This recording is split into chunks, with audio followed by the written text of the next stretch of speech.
আল মাউতু কাসুন কুল্লু নাফসিন সাবিগু ওয়াল মাউতু ওয়াল কবরু বাইতুন কুল্লু নাসিন দাখিলু। আল মাউতু কাসুন কুল্লু নাসিন সাবিগু ওয়াল কবরু বাইতুন কুল্লু নাসিন দাখিলু। মওত এমন একটা পেয়ালা, যে পেয়ালা সবাইকে পান করতে হবে।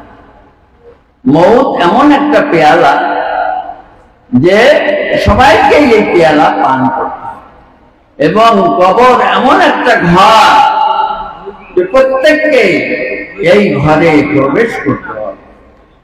আল মাউতু কাসুন কুল্লু নাসিন সাবিগু ওয়াল কবরু বাইতুন কুল্লু নাসিন দাখিলু।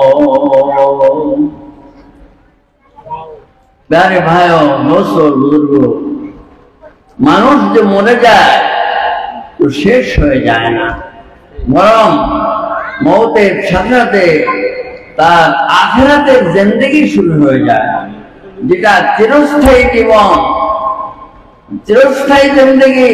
সেটা প্রথম হলো মওত। শায়ের বলেন,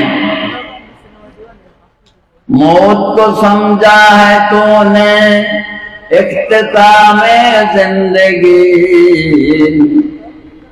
मौत को समझा है तूने इख्तितामे जिंदगी, दर हकीकत मौत है सुबह दवामे जिंदगी।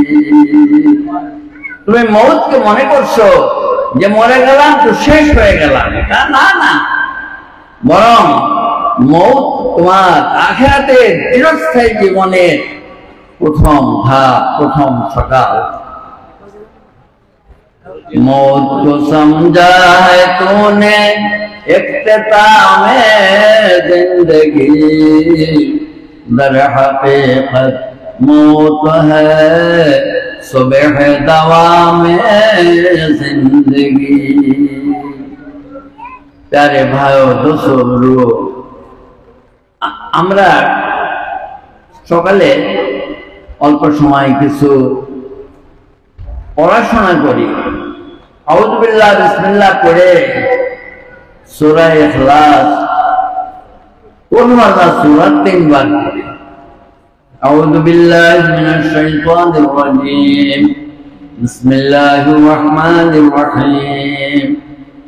কুল হুয়াল্লাহু আহাদ আল্লাহুস সামাদ লাম ইয়ালিদ ওয়া লাম ইউলাদ ওয়া লাম ইয়াকুল লাহু কুফুওয়ান আহাদ।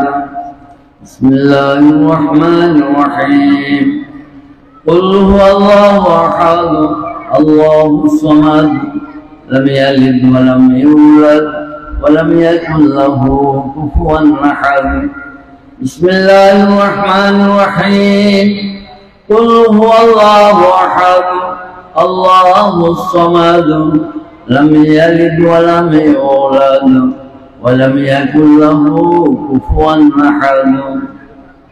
হাদিসের মধ্যে আসছে যে সূরা ইখলাস এই কুল হুয়াল্লাহ সূরা 3 বার পড়া হয় তাহলে এত সওয়াব পাওয়া যায় যে হযরত আদম আলাইহিস সালাম থেকে নিয়ে আজ পর্যন্ত যত মানুষ মারা গেছে তাদের সকলের রূহে যদি এই সওয়াব ভাগ করে দেওয়া যায় তবুও কোনো কম পড়বে না।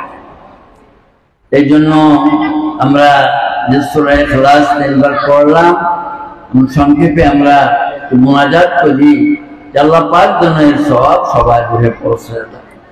আল্লাহুম্মা সাল্লি ওয়া সাল্লিম ওয়া বারিক। ইয়া আল্লাহ, ইয়া আল্লাহ, আমরা যা কিছু আলোচনা করলাম এবং সূরা ইখলাস পড়লাম, এর সওয়াব तमाम মুমিনিন ও মুমিনাতদের রূহে পৌঁছে দাও। খাস করে আমাদের প্রত্যেকের মা বাপ, দাদা দাদি, নানা নানি, ভাই বোন স্ত্রী পুত্র আত্মীয় স্বজন সকলে দুনিয়ার সওয়াব পৌঁছায়। এ আল্লাহ, আমাদের সামনে যে নিরালা কবরস্থান রয়েছে, আল্লাহ বিশেষ করে এই নিরালা কবরবাসীদের দুনিয়ার সওয়াব পৌঁছে দাও।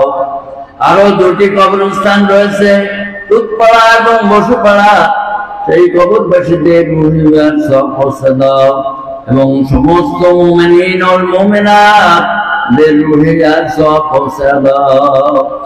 আল্লাহ, সকলের জীবনের সমস্ত গুনাহ মাফ করে দাও, কবরে আযাবকে মাফ করে দাও, কবরকে বেহেশতের বাগিচার মতো বানায় দাও, সকলকে জান্নাতুল ফেরদাউস নসিব ফরমাও। সাল্লাল্লাহু আলান নবিয়্যিল কারীম বিরহমাতিকা ইয়া আরহামার রাহিমিন।